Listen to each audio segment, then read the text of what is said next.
Hello everyone, আশা করি সবাই ভালো আছেন এবং সুস্থ আছেন। আপনারা যারা হাঙ্গেরিতে অ্যাপ্লাই করবেন, যাদের আইএলটিএস এর স্কোর কম, যাদের ব্যাংক ফান্ড কম, যাদের স্টাডি গ্যাপ রয়েছে, তাদের উদ্দেশ্যে আজকের এই ভিডিও। তো হাঙ্গেরিতে যদি যেতে চান, কি কি ক্রাইটেরিয়া আপনাকে ফিল আপ করতে হবে বা কি কি ধরনের যোগ্যতা বা থাকলে আপনি হাঙ্গেরিতে যেতে পারবেন সেই বিষয় নিয়ে কথা বলবো। তো ভিডিওটি না টেনে শেষ পর্যন্ত দেখুন, especially for those students who wanna apply to Hungary for their bachelor program, even for their master's program. Okay, first of all, আমরা যে জিনিসটা সবসময় আগে ভাবি যে আমার যাওয়ার খরচ কত। দেখেন ভাই, হাঙ্গেরিতে যাওয়ার খরচ বা হাঙ্গেরিতে পড়তে যাওয়ার খরচ কিন্তু অনেক কম। লাইক আপনার 7-8 লাখ টাকা খরচ করলেও কিন্তু হাঙ্গেরিতে পড়তে যাওয়া যায়, যদি কিনা আপনার এক সেমিস্টার টিউশন ফিস লাগে। আর যদি ফুল ইয়ারের লাগে তাহলে ধরেন 9-10 লাখ টাকার মতো। আবার অনেক ইউনিভার্সিটি আছে যেখানে টিউশন ফিস কম, সেখানে আপনার এই খরচের মাত্রাটা কমে আসবে। এরপরে হচ্ছে যে ভাইয়া আমার আইএলটিএস নেই।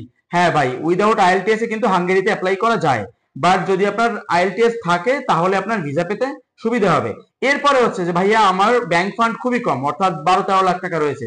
ওকে ফাইন, আপনার যদি 12-13 লাখ টাকা থাকে তাহলে আপনি হাঙ্গেরিতে অ্যাপ্লাই করতে পারবেন। তবে সেক্ষেত্রে আপনার 3 থেকে 6 মাসের ম্যাচুরিটি থাকাটা খুব জরুরি। এরপরে হচ্ছে যে ভাইয়া আমার আসলে খরচ খরচা অনেক কম করা দরকার, অর্থাৎ আমি যেখানে যাব সেখানে আমার যেন অ্যাকোমোডেশন কস্টটা অনেক কম হয়। তো আপনি হাঙ্গেরি প্ল্যান করেন, হাঙ্গেরিতে কিন্তু আপনার 250 অর্থাৎ 250 বা 300 ইউরো হলে কিন্তু আপনি আপনার অ্যাকোমোডেশনটা কিন্তু আপনি সেখানে বিয়ার করতে পারবেন, অ্যাকোমোডেশন কস্ট। তো এই সব বিষয়গুলো, অর্থাৎ আপনার আইএলটিএস কম, ব্যাংক ফান্ড কম, আবার অ্যাকোমোডেশন খরচ কম পেতে চান, আপনার ইন্ডিয়াতে যাওয়া লাগবে না এম্বাসি টেস্ট করার জন্য, উইদাউট আইএলটিএস অ্যাপ্লাই করতে পারেন, তাহলে দেরি না করে হাঙ্গেরির কথা ভাবুন। হাঙ্গেরি সেন্ট্রাল ইউরোপের দেশ, সেখানে পড়াশোনার মান ভালো, ইউনিভার্সিটিগুলো ওয়ার্ল্ড ক্লাস।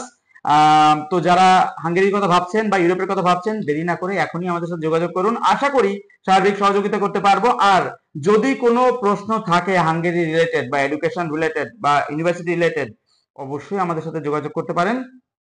একটা বড় তথ্য সেটা হচ্ছে যে হাঙ্গেরির এম্বাসি কিন্তু বাংলাদেশে, আপনাকে এখন আর ইন্ডিয়াতে যাওয়ার কোনো রকম কোনো দরকার নেই। সো দেরি না করে অল্প খরচে পড়ালেখা করার জন্য হাঙ্গেরিকে বেছে নিন। সবাই ভালো থাকবেন, দেখা হবে আগামী ভিডিওতে।